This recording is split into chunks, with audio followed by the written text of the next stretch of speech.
Hey plant people, thank you so much for joining me today to talk about plants that I regret buying, or rather plants that I would not necessarily purchase again, thinking like in the mindset that I'm at right now as a person who owns over 300 plants, and just some of the things that I would not repurchase with my current knowledge.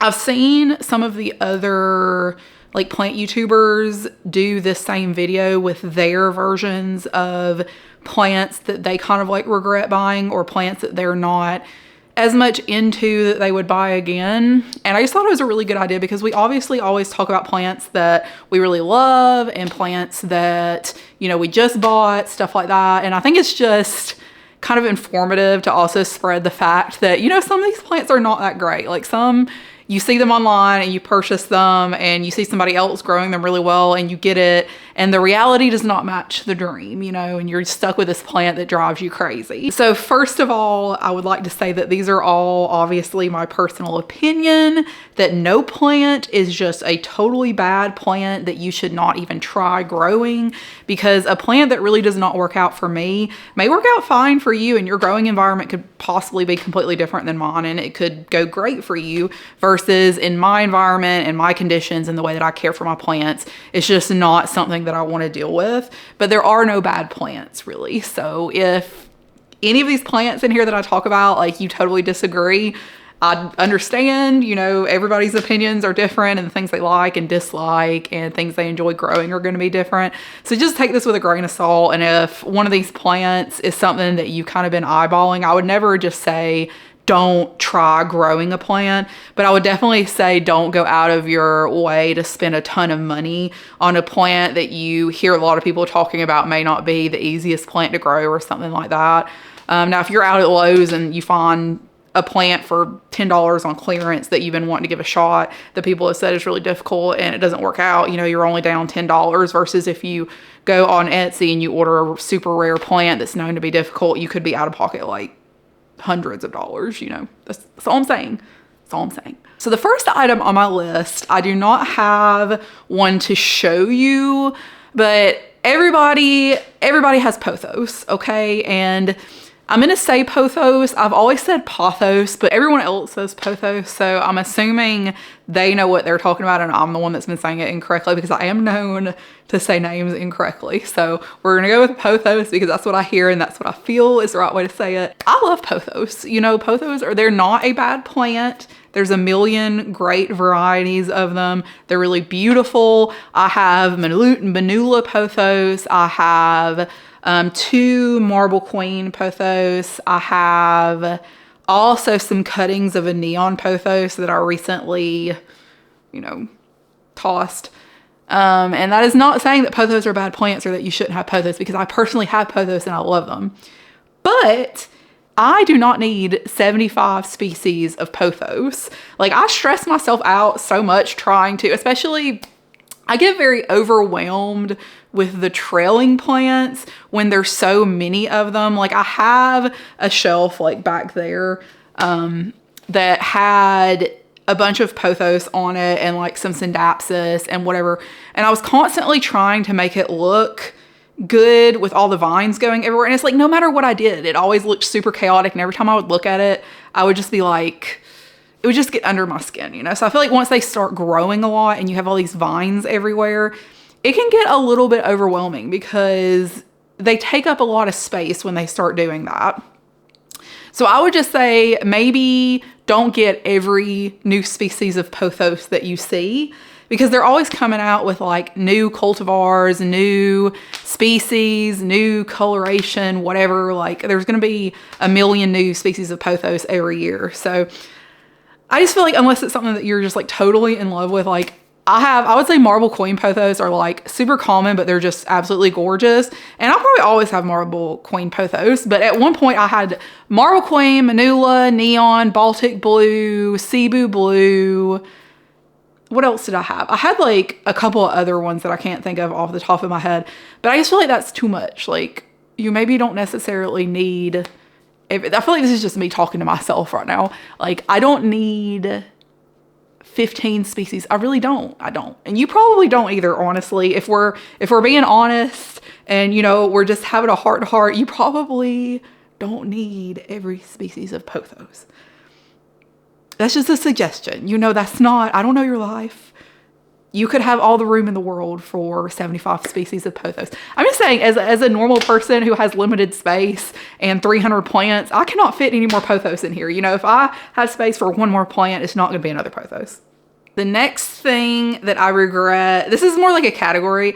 The next thing that I regret buying is non-variegated versions of plants that I intend to get the variegated version of. I just feel like for me personally, if I'm going to be purchasing the variegated version of a plant, I don't necessarily also need the non-variegated version, because I feel like what happens 9 times out of 10 is I get the variegated version, I'm like in love with that plant, and then the non-variegated version, I'm just like I don't care about this anymore. I have this like gorgeous variegated plant. I don't care about the non-variegated version.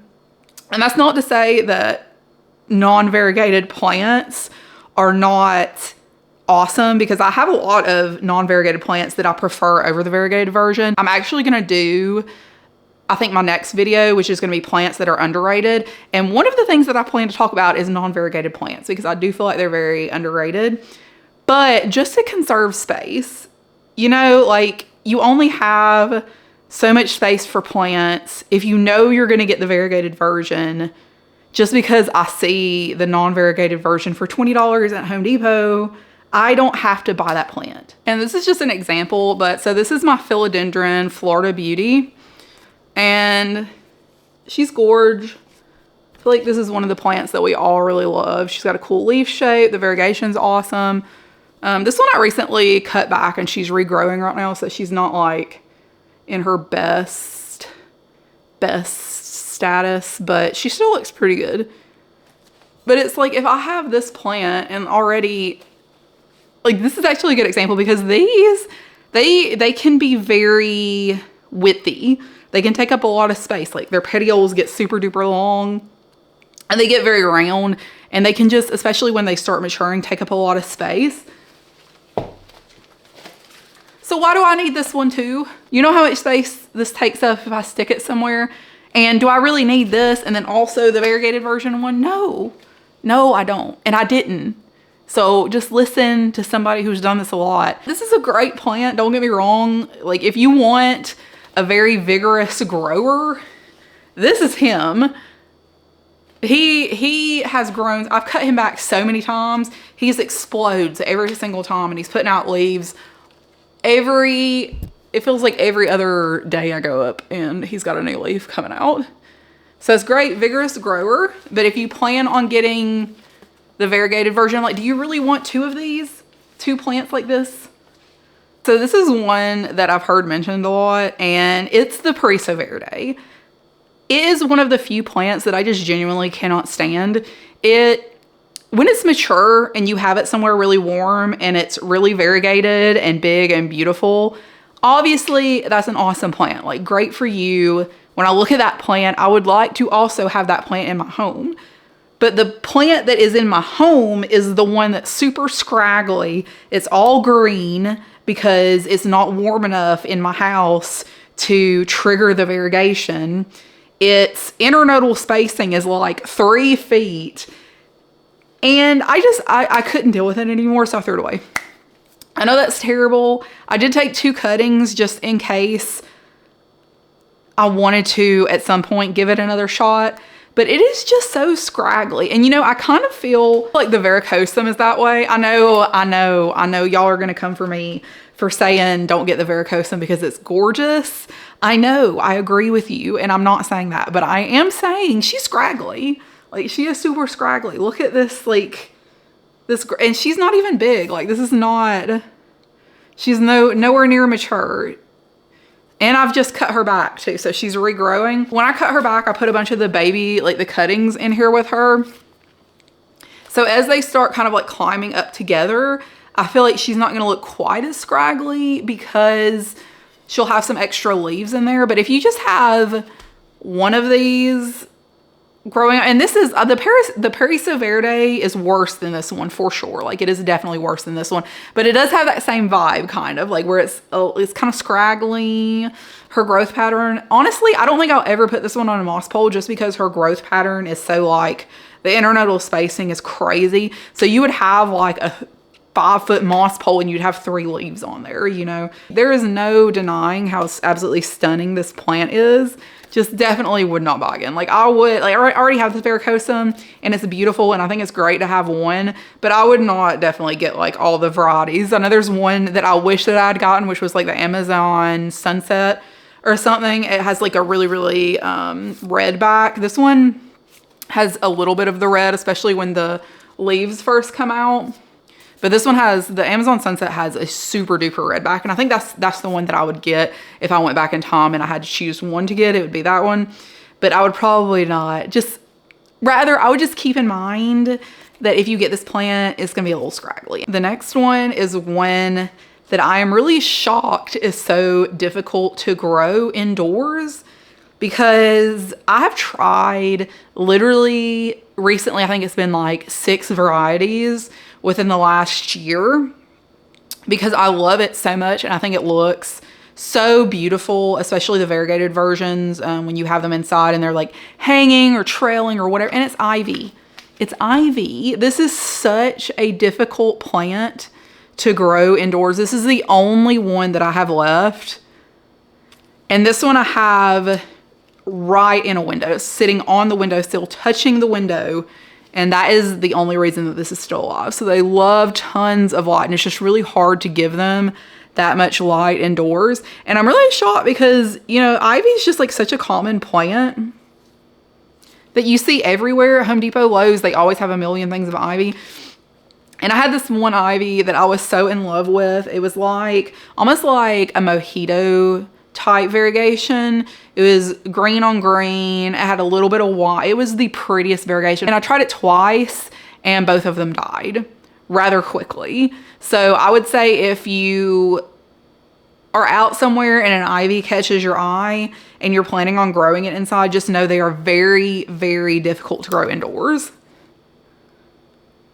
And I will never, never again in my life buy another ivy to grow indoors. So if this one doesn't make it, that's it. This is gonna be a little bit difficult for me to talk about because I love all of these plants, but these philodendron variants that are always coming out, they just take up a lot of space and they add up really quickly. So that's saying like the Ubeskins varieties, hopefully I'm saying that correctly, the Philodendron Moonlight, Black Cardinal, Rojo Congo, that all have the same growth pattern. I would do your research first and figure out the ones that you like the most and don't just impulse buy them, because then you're gonna have the standard variety of Ubeskins Green Emerald, Painted Lady, Strawberry Shake, White Knight, Pink Princess, White Wizard. And then for the self-heading or like the crowning type variety, even though these are still like, a lot of them are still kind of like crawling, but they're probably stretching because they don't get enough light. This is a Prince of Orange, Moonlight, Macaulay's Finale, Rojo Congo. And if you're saying to yourself, wow, Leslie, a lot of those look very similar, you would be correct. And that is the point that I am making. Now, listen, I love all of these. I think these are gorgeous. And I'm probably realistically going to buy more in the future, if I'm being honest with myself. I'm just saying that if you don't want to look like a crazy plant person with a house full of 300 plants, just make a plan. You want 20 versions of the same philodendron that have the same growth pattern that are only one shade off in variegation. I would definitely not go back and buy every version of these again, because it really is excessive. And I'm always trying to, as they grow and they start getting like broader and their leaves start getting wider, I'm constantly having to move them around and try to get them enough light and fit them somewhere that lets you still be able to walk by. Just get the ones that you really, really like. you know? You know, I find a lot of these are not so black and white. Like, I would just not ever buy this plant again. A lot of them are like, just a word of caution, like I would plan this out a little more. I would maybe not necessarily buy every single one of these. And that goes for the next one, which I'm going to talk about, which are begonias. And again, like, this is another one that I feel like is an underrated plant because I love begonias. I love begonias. Begonias are some of the coolest plants, and I would never, ever, ever say don't buy begonias because I think everybody should expand their horizons and check out begonias because they're fantastic. This is more just like a word of caution because there are a lot of begonias that I would not go back and buy the way that I bought them. For example, ordering them off of Etsy and having them shipped to me. Begonias are just like very sensitive. They don't like being moved. They don't like being like shaken around. They're not as hardy as like a philodendron or Hoya or something like that if you were to order one and have one shipped to you. So a lot of the ones that I've ordered died because they just couldn't take the transition because of the change in humidity, the change in light, the water, whatever it is. A lot of the begonias that I've bought, I would not go back and buy just because I can't find them locally. So I have to order them. And when you order them, they can't take the shipping so much. And again, this isn't every begonia and definitely not every begonia seller because there are, if you buy them from reputable sellers, or sellers that are like more cautious of the way that they're sending them to you and things like that, then you'll probably have a much better experience.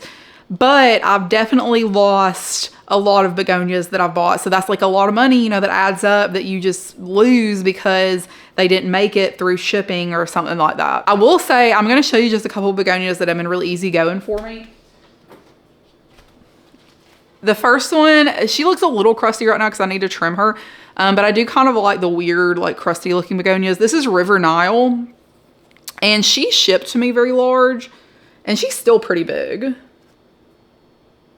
can see she's got this really cool like navy, blackish outer leaf and lime green in the middle. And as she gets older, they kind of go lime green with more of a red striping on the outer edges. And she's kind of always putting out new leaves, and I've let her dry out a lot in the past, and she doesn't seem to like mind too much, and she does grow really quickly. So I would say types of begonias like this is the I think this is the rhizome type. And another one that's been growing really well, this is my begonia looking glass. Super silvery, really cool veining in the middle. This one actually enjoys a lot of light. So it's gotten pretty big reaching for the grow light that it's under. But this one's been really easy too. And this is a cane begonia and it's got the red backs. They grow kind of, the cane begonias are the ones that grow kind of taller along the cane. But I really love this one. And that's just to say there are a lot of begonia species that you'll probably have better luck with. Just, I would say really do your research. And if you can find them locally or in a local plant store where you yourself can go and pick them up and carry them home and you don't have to put them through shipping, I would definitely recommend that unless you're buying from a seller who is like very cautious with the way that they ship them. I love elephant ears, like totally love elephant ears. I've got a ton of species of Colocasia. I think they're one of the coolest genus. Definitely one of my favorite genus. But Colocasia, they just don't like being inside. I've tried a lot of different varieties of Colocasia indoors, and I have had more of an issue with spider mites on those than any other of my plants. And also, they just struggled the entire time. And that's with me having them right up against the south-facing window and really keeping on track of my watering schedule and making sure that they don't dry out and things like that, because they are kind of like swampy, boggy, whatever. Like they like that. A lot of the varieties like that, really like moist, humid type of environment, which I mean, tropical plants are like that anyways, but they like really like it. Like I had one, a mojito that just, if it dried out at all, it would just be drooped all the way down. Like if the soil was not sopping wet. So it's just one of those things. They just can't really adjust to your indoor environment. So that's something that I would keep in mind if you're out, especially this time of year when it's spring, and like Home Depot and Lowe's and stuff have a lot of the outdoor type elephant ears, the Colocasia. I would just kind of keep in mind, if you want to give it a shot, if they fail indoors, like don't beat yourself up over it, because they really just, they want to be outside in like the bright sun and really, really moist environment. So, you know, it's not you. It's not you. All right, guys, those are the ones that I can kind of think of off the top of my head that really stand out to me, that I would have enjoyed hearing myself if I could go back in time and be like, Leslie, listen. But again, that's not to discourage you from buying any plant that you love, because if there's something that you really have your heart set on, I would absolutely say, you know, get it and give it a shot. But just if it doesn't work out, or if you end up not liking it, it's okay. You know, not every single plant that we get is going to work out for us, and not every single plant that we get we're going to be able to keep alive, or want to keep alive, or want to keep growing. So if you have to get rid of some things, or some things don't make it just because they're a little bit difficult, that doesn't mean that you know, don't have a green thumb, or you can't get into plants because you've had one or two plants that are just difficult plants. So I think what I'm going to do in my next video, which will be kind of the opposite of this video, and I'm going to try to get this up later this week, but it's going to be plants that I think are super underrated. And I appreciate y'all so much for joining me on this one. If you want to like, subscribe, it would mean so much to me. And I will see you guys in the next one. Bye.